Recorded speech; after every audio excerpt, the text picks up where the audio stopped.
Hello, good day. It's time for our devotional today. I'm just going to take a look at Proverbs chapter 8, verse 16 today. Verse 16 and verse 17 go together. Many of the verses in Proverbs are individual verses that have their own thoughts, but these ones do flow together. So you could look at last time's video to catch the other side of this. But let's read verse 16 and we'll take a look at today. So it says, by me, no, sorry, just in case this is your first video, in chapter 8 of Proverbs, it's wisdom talking. It's a personification of wisdom. And so wisdom is talking to us about being in relationship with her. And so that's who's speaking in this. And it says, by me, by wisdom, princes rule and nobles, all who judge rightly. And what's being said here to flow along with verse 15 from last time is this idea that if you want to judge rightly, if you want to be able to, and the idea here, the word judge is another way of talking about ruling, making decisions, right? So as a prince or a noble or a king or whatever, if you want to make good decisions to judge rightly your nation, the direction you should go and the settling disputes and all that kind of stuff, then you have to do it through wisdom. In order to do it right, you got to do it through wisdom.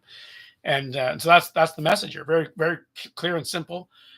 Last time I took a little different angle and talked about it, but today, just to hit that really simply, that's where right ruling comes from, is through wisdom, and not just what anybody calls wisdom, but through what God calls wisdom.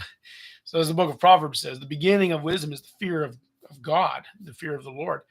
And if you don't start there, you don't have wisdom. You have something else, maybe some earthly version of it, but it's not right. Godly wisdom that starts with the fear of the Lord and says He's God. That's the wisdom we're talking about. And by that wisdom, princes and kings and nobles all rule. They judge correctly. They judge rightly, and they do a good job. If you don't rule with wisdom, then what you will do is you will oppress. Right? You will find yourself in a position, if you're, and this goes for not just national leaders, any level of rulership. So whether you're just the captain of a football team, anything where you have authority over others, if you don't use wisdom to do it, you're not going to do it right, goodly. You're not going to do it rightly. You'll do it, but it'll be somewhat oppressive. It'll just naturally fall into a place of oppressive. And by oppressive, I mean you're going to enforce your will over others. It's just going to happen. You're going to enforce your standards, your ideas over others, and you're going to want to make them do your thing your way. That's what comes from anything other than godly wisdom. It always flows to that place. It eventually gets there. And then we use that to try and overcome the things we feel are oppressive, right? So we think, oh, this is an oppressive thing, and I'm in charge, so I'm going to suppress and oppress that thing so we try to use oppression to overcome oppression.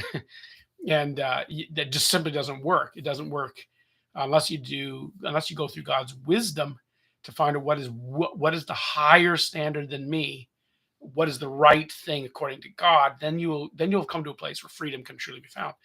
Or you can't overcome injustice. Same thing with injustice. You think about a nation or any group that wants to have a just way. You're not going to overcome injustice with injustice.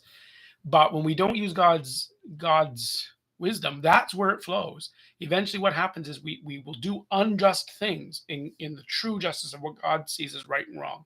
We will do unjust things in order to conquer the things we perceive as unjust. We'll use injustice to try and conquer injustice. It just doesn't work.